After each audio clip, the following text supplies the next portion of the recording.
Okay, this ought to be interesting. Toy Story, where do I begin? If you grew up in the early 2000s, you would know Toy Story like the back of your hand. Toy Story 1, Toy Story 2, Toy Story 3, and if you watched Toy Story 4 and liked it, get help. But this one, for me personally, it's the OG Toy Story, and I resonate with it quite a lot because when you grew up in the early 2000s, you know, playing with your toys and, you know, pretending that your toys are alive, you know, and then you sing a movie about it and, you know, it was a whole thing. But these days you could, like, they're making a Toy Story 5. I don't know how this is going to go, but they're making another Toy Story about kids with electronics. I don't know how that's actually going to go. I really don't. I hope it goes good, but I'm not going to lie. I saw the poster for it, watching a video on YouTube about D23 and what the original poster looks like, and it's let's just keep moving on. Now, I don't know about you, but I personally, I know I might be the only person that thinks this, but I personally loved the old animation styles, like the animation styles from, yes, Toy Story, Finding Nemo, Shrek. You know, I miss those animation styles. I don't have a problem with them. Actually, yeah, I kind of do. A little bit of a problem with the CGI stuff that they use now.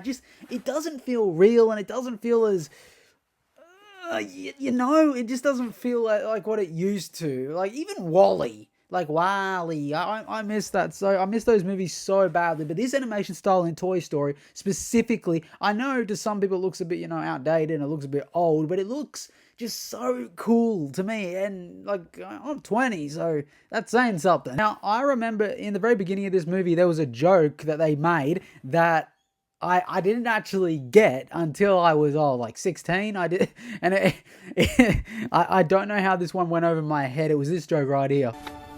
I'm just a couple of blocks away.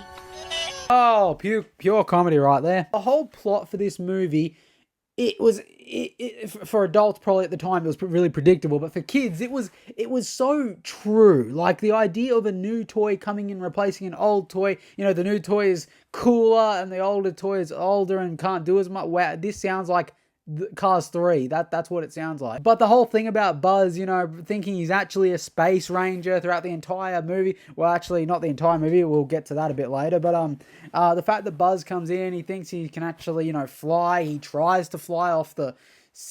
No, he got caught in the fan somehow. He did something, and it proved Woody wrong, and it was that was pretty funny. I'm not gonna lie. Now, tell me your opinion on this. When you watched it for the first time, when you were a kid, obviously, and the scene where Woody knocks Buzz out the window, if memory serves me correctly, he didn't actually knock him out, like, deliberately. Tell me I'm wrong. Like did he?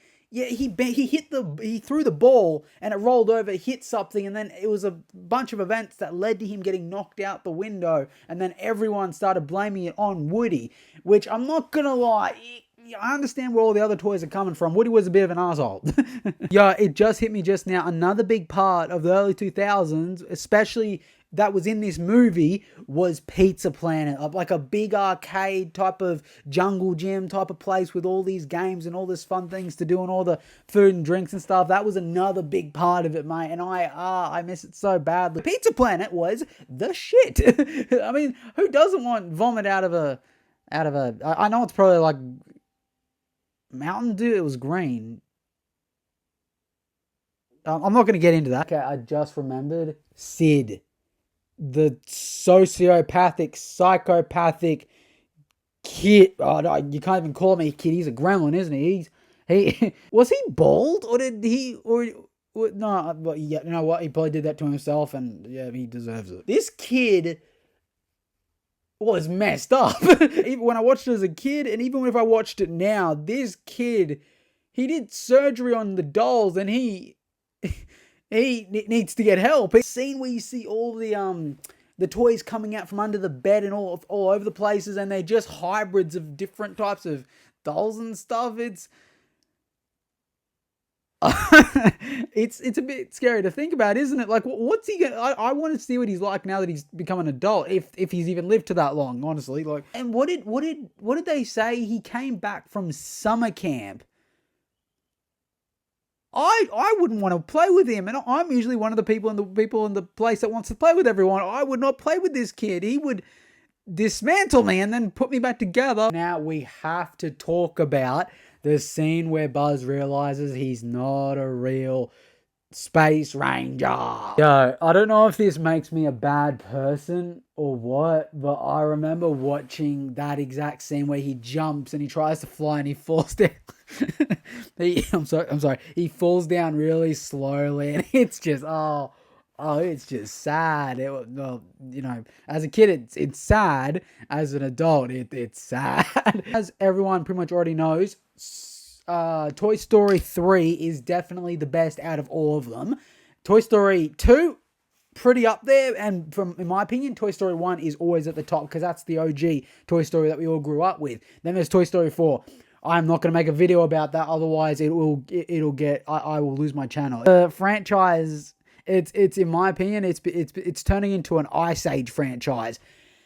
Just leave it where it is. Everyone agreed, and it even ended on a great note. Andy left for college, and then the toys were with a new owner, and they should have just left it. But now, and again, I see what they're coming from about, kids with technology abandoning their toys and stuff. But that worked. That could have worked 8 years ago when, when YouTube started popping off and stuff like that, then it could have been a thing. But they should have just left it, eh? Now, I did hear a theory that for Toy Story 5, and again, I heard this a while ago, in Toy Story 5, there was a theory.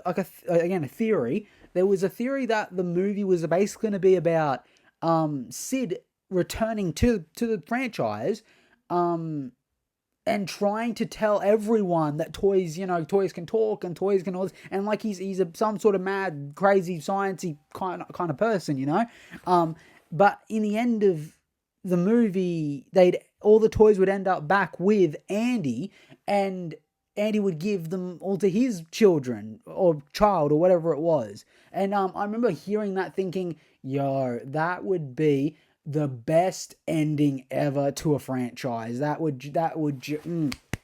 no, these days we got Toy Story competing with AI. And last but not least for this review, we have to talk about the ending. Okay, I know it's a kid's film and it's an animation, but come on, you don't see a toy flying it with a rocket attached to it, driving up and down the street. You don't see that. They even go past a bunch of cars, and I'm thinking, does anyone see? Actually, no.